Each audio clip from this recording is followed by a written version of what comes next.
Question 8. During sport, the class was split into 2 teams and played each other in a game of football.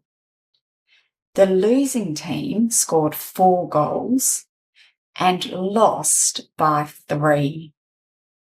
How many goals did the winning team score?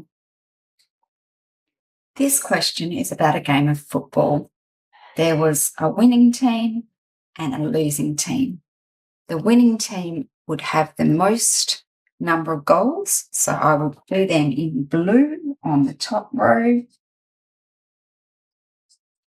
And the losing team would have the least number of goals. I'll do them on the second row in green.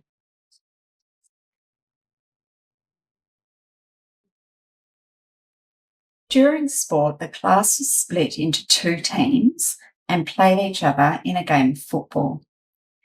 The losing team scored 4 goals.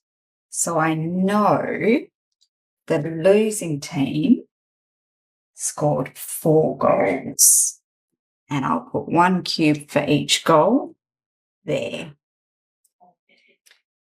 And lost by 3.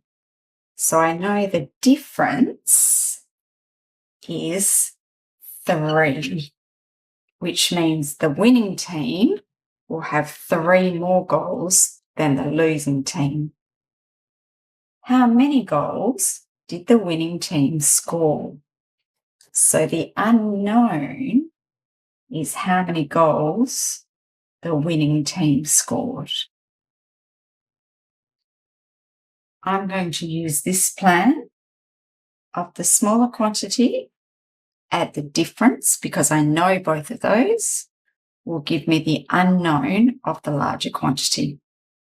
So the smaller quantity of 4, add the difference of 3 will give me the unknown of the larger quantity, which is the winning. 4 add 3 equals 7. The winning team scored 7 goals. I can check this by making sure that 7 fit. Yes, so the maths is right. The last thing I need to check is the question. How many goals did the winning team score? The winning team scored 10 goals.